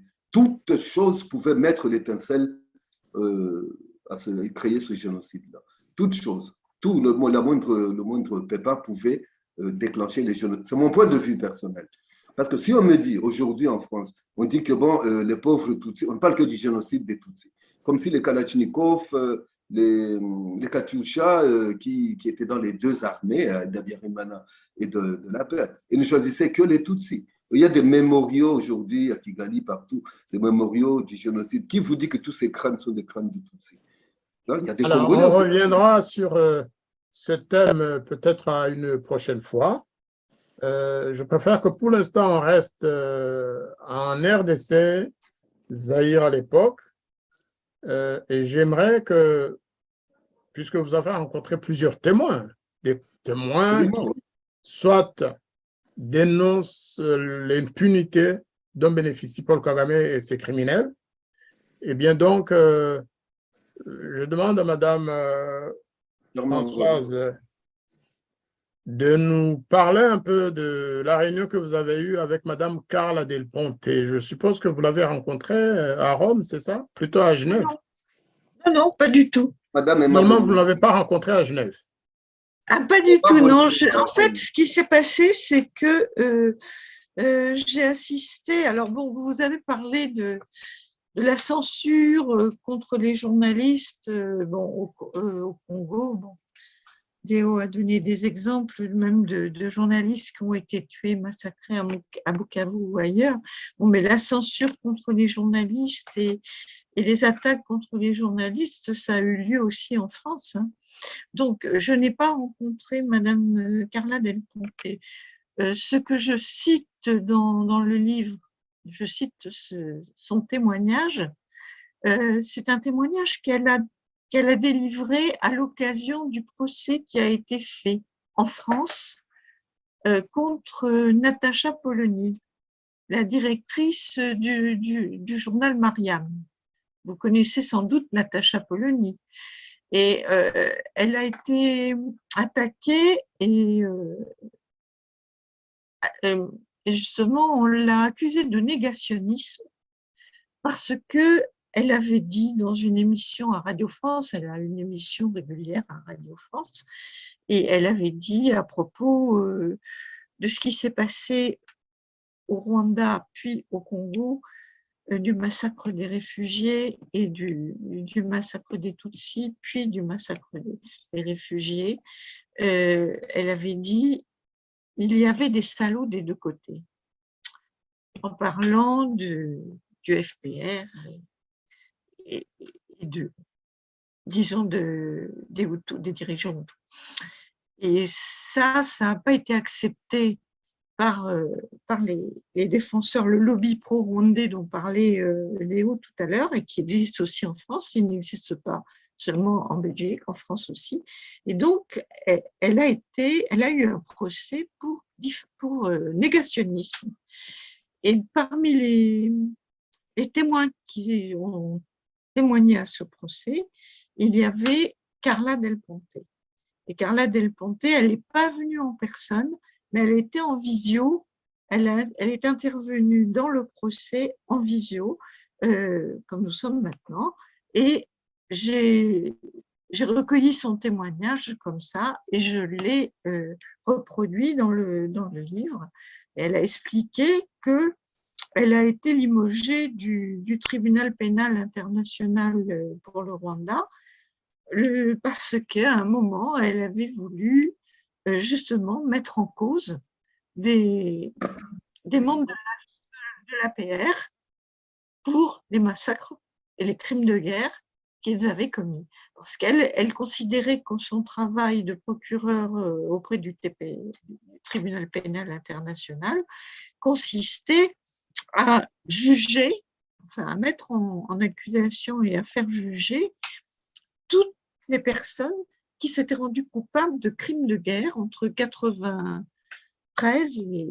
et 2003. Je crois que la période, c'était ça. Et donc, quand elle a accusé des Hutus ou des Congolais, ça allait très bien, mais dès qu'elle a voulu mettre en accusation des dirigeants du FPR, ça a été refusé par le Rwanda, par Paul Kagame, qui s'est mis très en colère et qui a fait en sorte qu'elle soit limogée. Voilà. Donc, c'est ça le témoignage de Carla Desponté, mais ça va tout à fait dans le sens de ce qu'on explique ce soir. En fait, ça complète bien le témoignage de Madame Bonino qui montre comment, malgré les crimes qu'elle a constatés elle-même dans la forêt du Congo, malgré cela, il n'y aura probablement pas de poursuite. Et malgré l'insistance du docteur Mukwege qui continue son plaidoyer pour connaître la vérité. Oui. Donc voilà, nous, on met notre petite pierre à l'édifice. On n'est pas tout seul. Il y a effectivement tous ces gens que vous avez cités qui essaient de faire passer des vérités qu'on veut absolument ignorer. Donc, on fait partie de ces gens qui essaient de faire sortir les vérités ignorées. Est-ce que vous confirmez la censure que Léona Mujimbo a dit tout à l'heure, qu'il y a eu des scènes incroyables où alors certaines personnes, certaines associations voulaient vous empêcher de parler, de tenir une conférence pourtant programmée pour présenter votre livre, notamment en Belgique et en France d'ailleurs, je suppose aussi que tout ne s'est pas passé parfaitement comme c'était prévu. Nous, personnellement, en ce qui concerne notre livre, on a fait une ou deux présentations qui ont été organisées par nous-mêmes, par des amis à nous, mais pour lesquelles on n'a pas fait du tout de propagande. On a diffusé ça au dernier moment et de façon assez limitée. Et bon, ça s'est bien passé, on n'a pas eu de problème, en tout cas en France. En Belgique, alors, il y a eu une petite... j'ai l'impression qu'en Belgique, les services du lobby rwandais pro-Kagame sont plus actifs en Belgique qu'en France. Peut-être ils sont plus nombreux, plus aguerris. Il y a plus de choses qui bougent. Il faut dire qu'en France, il n'y a pas eu grand-chose, effectivement. Il y a eu la conférence d'Onana qui a été annulée plusieurs fois, une dans le 20e arrondissement et une à l'Iris, et puis celle de Michel Arang aussi, qui a dû se faire en catimini au dernier moment, pareil, comme la nôtre. Nous, on a bénéficié de l'expérience de Michel Arang, on a vu ce qui s'était passé pour elle, et donc on a suivi ses conseils et ceux de son éditeur qui nous ont dit, mais surtout dites le lieu au dernier moment, comme ça il n'y aura pas de pression. Et voilà, c'est ce qu'on a fait. Mais en fait, vous avez fait le maquis pour présenter votre livre. Vous êtes entré dans un maquis parce qu'on vous empêche tout simplement. On est dans la clandestinité. Vous êtes dans la clandestinité, effectivement. Eh bien, vous savez, nous avons eu notre temps à l'époque. Moi, j'ai eu 2 procès. Pareil pour mes livres, parce qu'on me traitait de négationniste. Oui, c'est grand mot. J'ai été confronté à des salles fermées alors qu'elles étaient louées et pour un programme bien précis, conférence. Une fois d'ailleurs, j'étais avec Charles Onana, je pense que ça devait être dans les années 2007 ou 2008. À Paris, on a eu plusieurs occasions aussi de constater cet acharnement, cette censure médiatique, mais aussi de certaines chaînes de télévision françaises qui ont annulé des émissions alors qu'on était invités normalement et à la dernière minute, on nous a dit vous ne venez pas, on ne passe plus votre émission. Ou alors, Oui, oui. en 2020, rappelez-vous, nous avions un colloque à Paris au Sénat de la République française, s'il vous plaît, au Oui. Sénat, avec des ministres présents, avec des personnalités congolaises et rwandaises, avec des Canadiens, avec... Eh bien, ils ont cherché à nous empêcher de tenir ce colloque. Oui, je Heureusement sais. que le Sénat a tenu bon. Le président du Sénat, il a refusé d'obtempérer parce qu'il y a eu des hommes courageux. Il y avait quand même des anciens ministres présents comme Hubert Védrine, il y avait d'autres Oui. ministres, des députés. Vous imaginez Mais Paul Kagame qui veut empêcher les Français de s'exprimer dans leur pays, sur le sol de la République, au Sénat. Donc, je c'est sais un problème. que nous avons le témoignage dans notre livre du vice-président du Sénat, Pierre Laurent aussi, et qui lui-même Il a était là, reçu, il était là, mais tout à là, fait. à propos de sa présence dans notre livre, bon, il a eu quelques pressions pour lui dire que c'était une très mauvaise idée. Tout à fait, tout à fait. Et donc, voilà, on Alors, moi, espère je que tout propose ça, qu'on fasse une émission sur le sujet de la censure en France. La censure, évidemment, pour tous ceux qui ne disent pas la même chose, qui ne chantent pas les louanges de Paul Kagame, en fait, parce que c'est ah ça, ben les hommes, oui, ça s'exprime. Hein.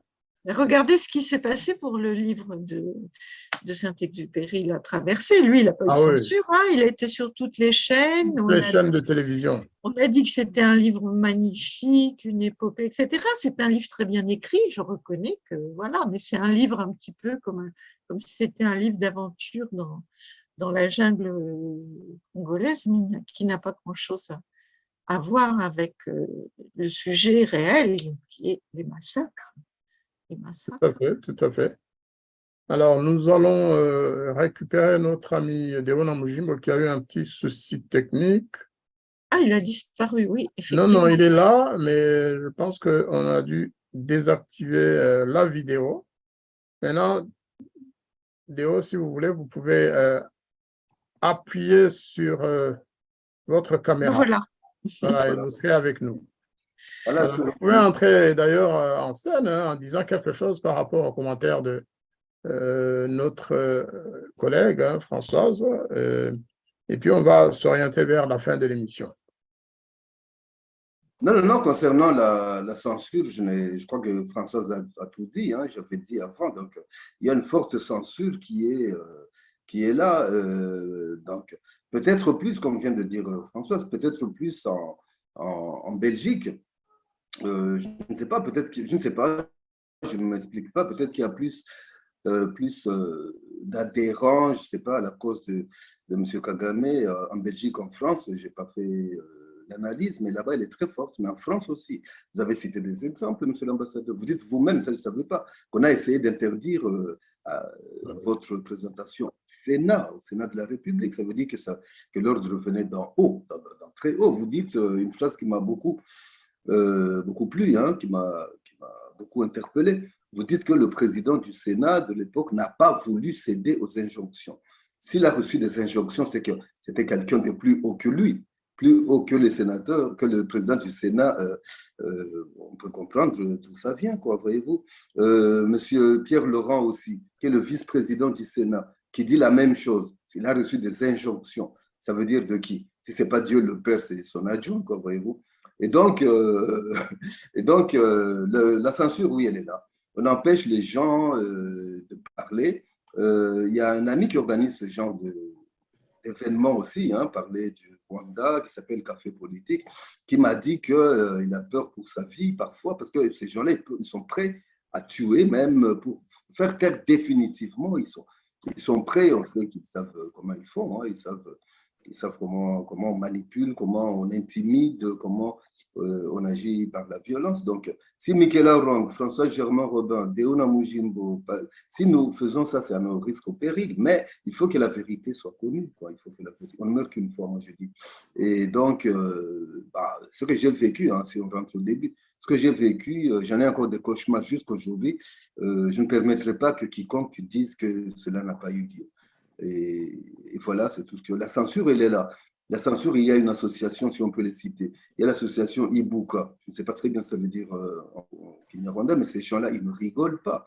Il y a la Ligue des droits de l'homme, curieusement, qui monte sur ses grands chevaux dès qu'on parle de M. Kagame.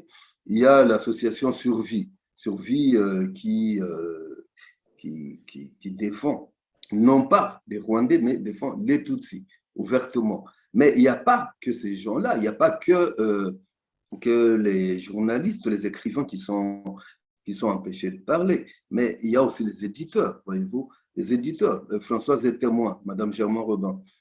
Les témoins que quand nous avons fini, même avant, pendant que nous écrivions ces livres, nous avons contacté je ne sais combien de grandes maisons d'édition en France. On n'a même jamais reçu un accusé de réception. Hein. Je ne cite pas parce qu'on a envoyé le manuscrit, une trentaine, je crois peut-être plus, de maisons d'édition. Ils n'ont même pas répondu, quoi, parce qu'on parle de Kagame, on ne peut pas publier cet torchon. On a même contacté, moi je ne crois plus en vos humanitaires là, et tout. On a demandé une préface à Human Rights Watch, à Amnesty International, à Médecins sans frontières, une préface, eux qui disent les droits de l'homme, c'est les droits des Tutsis et pas les droits des Congolais, pas les droits des Hutus. Ces gens-là, ils peuvent crever, ils sont humanitaires pour certains et pas pour d'autres. On n'a même pas reçu un accusé de réception, on demandait une simple préface. Sauf, je dois remercier ici et pas glorifier, mais bon, vraiment remercier monsieur le docteur Mégo Terzian, qui était, il y a 2 ans encore, qui était le directeur général de Médecins sans frontières. Lui, il était prêt à faire la préface, mais après, on ne peut que le comprendre. Après, il nous dit, une semaine après, il nous dit, bon, j'étais prêt à faire, j'avais même commencé à faire mon brouillon de la préface, mais mon staff, hein, le staff de MSF, a bien fait comprendre qu'on va mettre en danger les agents de MSF qui sont souvent au Congo et au Rwanda. On ne peut que comprendre. On doit aussi remercier le courage de Madame Marie-Pierre Vieux, qui est notre éditrice, l'éditrice de Arcane 17, qui a pris son courage à 2 mains pour publier ce livre. Mais les autres, même pas une fin de non-recevoir. Okay? Parce que, bon, peut-être qu'ils ont peur aussi, les éditeurs, qu'on leur coupe les vivres, je ne sais pas s'ils ont des subventions et tout, mais on vous dit, on a frappé à toutes les portes pour trouver un éditeur, on n'a pas trouvé d'éditeur. Ils ne nous ont même pas dit la raison, ils n'ont même pas accusé réception. Donc, vous voyez que l'omerta, elle est partout, quoi. Elle est partout. Et donc, elle est omniprésente. Et voilà, donc, c'était juste pour appuyer ce que venait de dire ma consoeur et mon amie, Madame Germain Robin. Le martin, elle est là, mais moi, je ne sais pas si Madame Germain Robin va rentrer dans ma nouvelle aventure, mais je prévois déjà, j'ai déjà commencé le brouillon et le plan pour mon prochain livre, pour qu'on comprenne les massacres au Congo. On parle tous les jours de massacres, de groupes armés, qui sont ces groupes armés, combien ils ont tué à tel endroit, qui les paye, pour quels intérêts ils font ça. Et c'est ça mon prochain livre, si je suis encore en vie demain, qui s'intitulera Congo démocratique, je mets toujours démocratique entre guillemets, Congo démocratique, un pays richissime avec vue sur la mort. Ce sera mon titre. Je le dis maintenant pour que quelqu'un ne me pique pas mon titre après. Je sais qu'il y a beaucoup de plagiat dans toutes choses. Mais pour la vérité, pour les peuples rwandais et congolais, je suis prêt à aller partout. Et comme je ne connais pas d'autre travail que écrire, eh bien, j'écrirai jusqu'à mon dernier souffle. Mais pour la vérité, il faut absolument le faire. Depuis le temps, plus de 15 ans que nous en parlons tous les deux, que j'insistais beaucoup pour que vous sortiez un livre. Vous avez enfin écrit, en collaboration avec Madame Germaine Robin, un livre que je conseille vraiment à tout le monde d'acheter d'abord et de lire. Parce que, comme je l'ai dit, ce n'est pas un livre comme tous les autres. Il vient compléter le livre de Nana, il vient compléter le livre de, je dis, le livre de Julie Revers en français et en anglais, il vient compléter le livre de Michael Arong, il vient compléter ce que nous avons écrit avant, sans tellement de détails, parce que Deo Namujimbo était sur place, parce qu'il a vu, parce qu'il a enterré des morts, massacrés par l'armée du Front patriotique rwandais de Paul Kagame. Et donc, chers amis, chers frères, écrivez encore. Nous parlons de vos livres parce que ce sont des témoignages que les gens attendent. Vous connaissez même la vraie, la triste réalité mieux que les familles des victimes elles-mêmes. C'est très important que des amis congolais, rwandais et autres puissent parler de nos réalités, malheureusement, qui se prolongent aujourd'hui. On ne peut pas dire que ces massacres sont terminés. Non, il y a aujourd'hui encore. Dans le sud Kivu, dans le nord Kivu, en Ituri, il y a des centaines, des milliers de citoyens congolais et réfugiés rwandais qui sont massacrés, qui sont torturés, qui meurent sous les balles du M23 ou de l'armée rwandaise, parce que c'est la même armée en fait. Donc, nous avons vraiment besoin de savoir.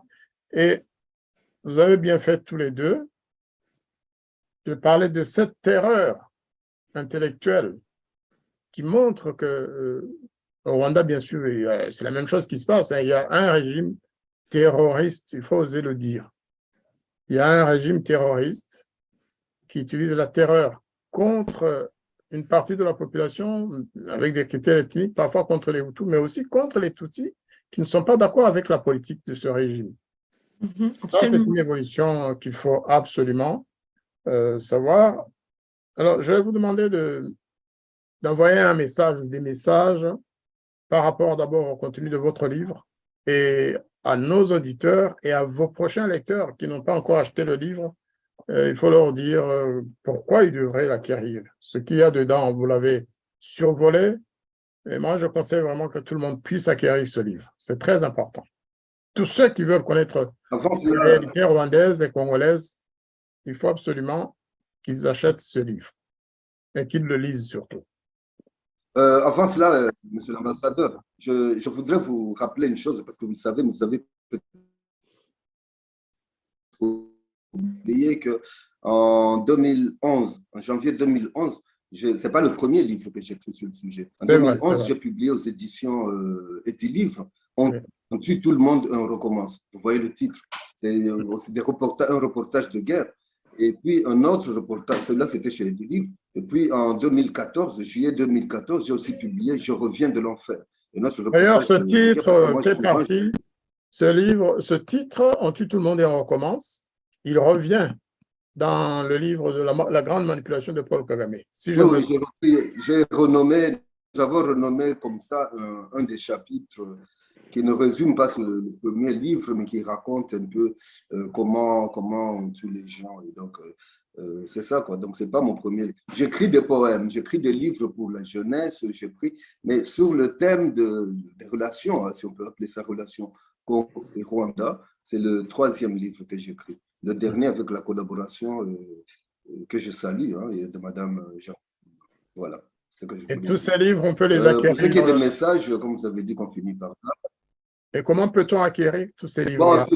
Sur Internet. Parce que les deux derniers... Bon, celui-là, La grande manipulation de Paul Kagame, j'ai vérifié ici en France, j'ai fait quelques librairies de Paris, il est dans les librairies. On peut l'acheter en Belgique aussi. Je viens d'Anvers et de Belgique, je suis revenu hier, j'ai passé une semaine en Belgique. Le livre se trouve dans plusieurs librairies et même dans certains relais, vous voyez, relais, les petits magasins des gares, on peut trouver La grande manipulation de Paul Kagame.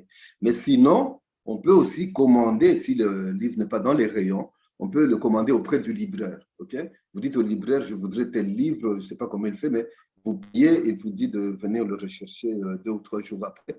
On peut aussi l'acheter sur Internet, Amazon, des sites, Fnac, tous les sites de vente de livres. On peut le commander, il suffit d'avoir le titre et le nom de l'auteur et de l'éditeur et on peut commander et vous le recevrez chez vous dans votre boîte aux lettres après quelques jours. Voilà. Je confirme l'information parce que cet exemplaire Je l'ai commandé dans une librairie en Bretagne. Voilà. Oui, Quand j'étais là de passage, je me suis dit, le livre La grande manipulation de Paul Kagame, il faut que je le commande ici. Je suis allé dans la première librairie que j'ai vue, il n'était pas en stock. Et bien, 2 jours après, le livre était là. Ah, voilà. Ils l'ont commandé Donc, directement, donc c'est pour tout le monde. Ceux qui me disent qu'ils ne peuvent pas acheter directement sur Internet parce qu'ils n'ont pas les moyens de payer sur Amazon, qu'ils aillent en librairie, qu'ils fassent la commande, qu'ils payent en espèces ou autrement, eh bien, 2 jours après, ils vont retirer le livre. voilà. C'est peut-être Maintenant, le grand problème que nous avons, parce qu'en vérité, hein, le livre, nous l'avons écrit enfin, pour faire savoir la situation, si on peut dire, au monde entier, mais en premier lieu à ceux qui sont les plus concernés. Je veux parler des Rwandais et des Congolais. Maintenant, là, nous avons un problème. Enfin, de vendre dans les librairies au Rwanda, là, c'est impensable. Mais nous sommes en train, si vous avez des idées, vous pouvez nous dire comment vous pouvez parler à notre éditrice, hein, éditeur, pour que le livre parvienne au Congo et au Rwanda. Nous sommes en train de réfléchir autour de ça pour que quand même il soit accessible. Ce sont les premiers concernés, c'est les Congolais et les Rwandais qui sont massacrés et qui subissent au jour le jour cette, j'appelle ça une ignominie. Donc, comment les faire parvenir là-bas, c'est encore un peu difficile. Beaucoup de gens, beaucoup d'amis m'appellent du Congo qui me disent comment on peut avoir le livre parce que on ne peut pas, eux ne peuvent pas acheter sur Internet. D'abord, la poste n'existe pratiquement pas. Et puis, ils n'ont pas de carte bancaire, etc., pour acheter sur Amazon. Donc, qu'ils se tranquillisent. Nous sommes en train de chercher un moyen de leur faire parvenir le livre, peut-être à moins cher, je ne sais pas, ça, ce sera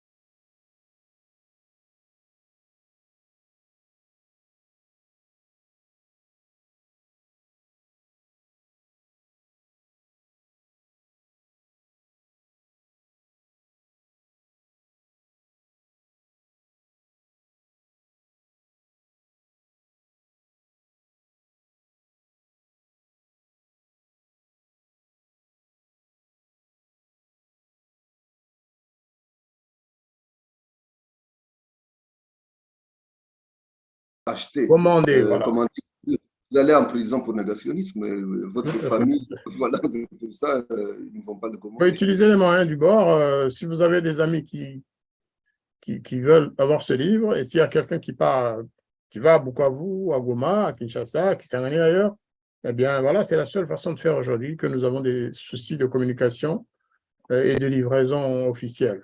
Alors, Oui, nous sommes en train de réfléchir ici. voilà, on va donner la parole à Madame Germain Robin pour qu'elle passe son message éventuel à qui elle veut, au lecteur, à la presse, ah oui, moi à la censure. Hein? moi j'espère vraiment que les journalistes à qui on a envoyé le livre vont le lire et vont en parler ou le discuter éventuellement s'ils ne sont pas d'accord avec certaines choses qui sont écrites, notamment dans la conclusion, on avance un certain nombre de réflexions et d'analyses sur les relations entre la France de M. Emmanuel Macron et le Rwanda de M. Paul Kagame, ces relations étant devenues presque intimes depuis 2 ans. Et c'est quelque chose dont on ne parle pas, le fait que l'armée rwandaise finalement serve de supplétif en Afrique à l'armée française dans certains pays où l'armée française ne peut plus mettre les pieds, comme la Centrafrique par exemple, et où aillent défendre les intérêts des grandes multinationales comme Total à base française au Mozambique. Et ça, c'est le résultat de petits arrangements entre amis qui ont été passés entre M. Kagame et M. Macron et qui sont très peu dévoilés à l'opinion publique. Nous avons découvert ça en faisant nos recherches et nous l'avons constaté et ça continue. Et voilà, donc ça se trouve dans le livre et j'aimerais beaucoup que nos confrères de la presse écrite ou parlée ou audiovisuelle réagissent un peu. On peut aussi évidemment être critiqué, tout est critiquable, tout travail est critiquable, mais au moins en parler, sortir de l'omerta. C'est ça que je souhaite. Et je vous remercie parce que vous, en tout cas, vous en parlez et c'est très bien. Ben, vous savez, ça nous concerne tous. Ça me concerne au premier chef, ça concerne Deona Mujimbo au premier chef, mais ça vous concerne aussi parce que je connais un peu à travers ce que j'ai lu sur vous, vous êtes une combattante de la vérité et de l'égalité surtout et Oui, de la justice. Donc, absolument. D'ailleurs, Alors, le mois dernier, nous avons fait une présentation publique dans une librairie qui porte un beau nom, qui s'appelle Résistance. Et quelqu'un dans le public a dit, quelqu'un qui me suit un peu, qui suit mes travaux depuis quelque temps, m'a dit, mais tu es défenseuse des causes perdues, parce que j'ai beaucoup travaillé sur la Palestine, sur le conflit israélo-palestinien, sur le Liban aussi, et sur le Sahara occidental. Et maintenant, nous voilà en train de défendre les Congolais et les Rwandais qui sont victimes de ces régimes et de ces guerres. Et donc, on m'a dit ça, on m'a dit, mais tu te spécialises dans les causes perdues. J'ai dit non, pas les causes perdues, mais les causes difficiles, effectivement, où la justice n'arrive pas à passer, où la justice est exclue. Toutes ces causes-là sont des causes où les peuples sont victimes d'injustices absolument effroyables. Et c'est peut-être, oui, c'est comme ça. Ce sont les causes qui m'intéressent et sur lesquelles j'aime écrire. c'est comme ça, et la Voix des Grands Lacs vous dit merci et vous félicite vraiment pour vos différents combats. Le combat pour la justice, le combat pour la vérité, c'est celui-là qui vaut la peine, en fait. Le reste, s'il faut traverser la forêt équatoriale au Zaïre, Congo, pour avoir les moyens de cacher une fois pour toutes la vérité sur les massacres commis par le Rwanda, par la soldatesque de Paul Kagame, ça, ce n'est pas un combat. C'est un combat qui est du mauvais côté, qui défend des causes gagnées peut-être, mais qui n'est pas une véritable cause. Et vraiment, merci beaucoup. Je vais passer la parole à notre ami Deona Mujimbo pour qu'il conclue cette émission par un message ou des messages sur un thème bien précis.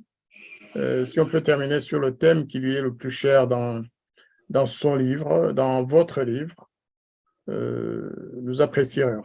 Oui, le thème, un thème sur lequel j'aimerais conclure, hein, parce que Françoise Germain-Robin parlait tout à l'heure du rôle que devraient jouer les journalistes, la presse française, moi je dis bien française, c'est aussi le rôle, il y a une question que beaucoup de gens se posent, c'est celle, parce qu'on parlait des nouvelles relations que moi je peux trouver un peu incestueuses entre M. Macron et M.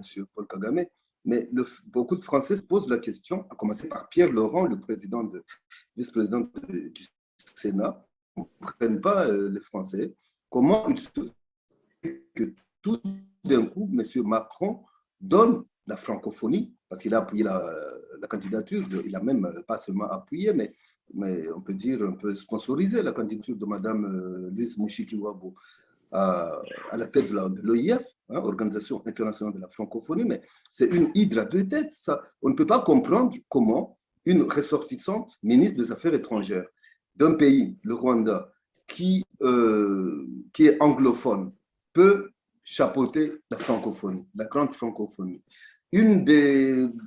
parmi les valeurs, les premières valeurs, les valeurs primordiales de la francophonie, c'est la démocratie, la liberté d'expression. Et c'est le pays le plus au monde, qui s'assied le plus sur la démocratie, sur les libertés d'expression. Parce que quiconque parle ou chante, le cas du chanteur Kizito, quiconque parle, il va en prison ou il est assassiné. Mais c'est à ce pays-là qu'on va donner la francophonie, c'est un non-sens. Et beaucoup de gens ne comprennent pas. Je pense, comme Françoise parlait du rôle des journalistes, de la presse, ce serait de se poser des questions là-dessus, d'essayer de comprendre comment cela se fait, ce mariage contre nature. Voilà, c'est par là que je voulais finir. Je vous remercie beaucoup, Monsieur l'ambassadeur, de nous donner la parole. Et comme disait Françoise, il n'y a pas beaucoup qui nous donnent la parole parce que bon, il y a cette omerta. Au moins, vous avez subi l'omerta depuis longtemps, vous êtes vaccinés. Je suis blindé, effectivement, mais je propose que dans un temps pas lointain, qu'on puisse organiser une émission justement sur cette omerta et sur le semblant de censure, qui est une véritable censure. Moi, il y a un journaliste, une dame, qui me l'a dit, qui m'a dit pourquoi que mon émission avait été supprimée sur une chaîne connue, hein, qui émettait, il y avait des entretiens tous les dimanches soirs. Et la journaliste m'a dit, vous ne savez pas, notre directrice générale vous a mis sur une liste rouge.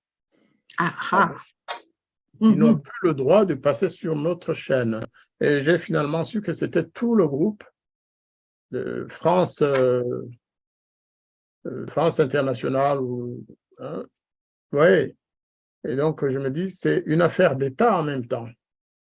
Lorsque la chaîne de l'État qui est censée donner la parole à tous ceux qui veulent s'exprimer, en tout cas qui ont des raisons de le faire, finalement devient le porte-étendard de la censure. C'est très grave. Je propose qu'on fasse une émission sur ce thème, 30 minutes, 1 heure maximum. Chacun pourrait dire, on peut ajouter d'autres victimes de ce système de censure, hein, parce que je vous ai dit qu'une fois j'étais avec Charles Onana, ou 2 fois d'ailleurs, d'autres fois j'étais avec des ministres français, 2 fois au Sénat. Je vous ai parlé de 2020, mais avant, en 2007, on avait eu le même problème au Sénat et Kigali avait d'ailleurs à l'époque publié un communiqué officiel qui est passé dans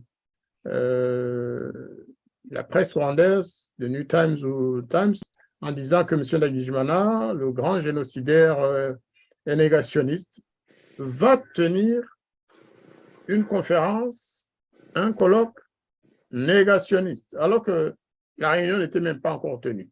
Oui, on va jusque-là, c'est-à-dire qu'on condamne quelque chose qu'on n'a même pas encore vu, dont on n'a pas vu leur couleur. On annonce que ce sera du négationnisme.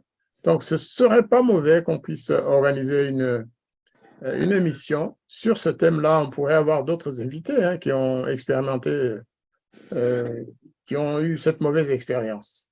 En tout cas, je vous remercie beaucoup. Et donc, je vous invite à accepter cette invitation. Puisque vous n'avez pas dit non, je considère que c'est acquis.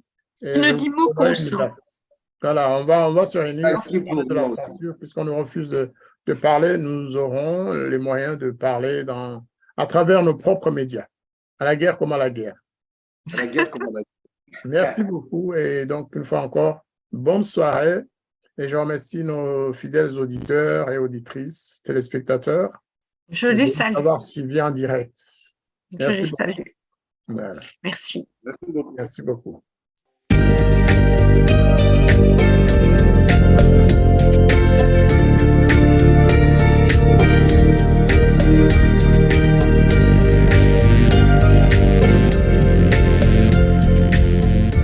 Les habitants de mon pays ont désespérément besoin de la paix.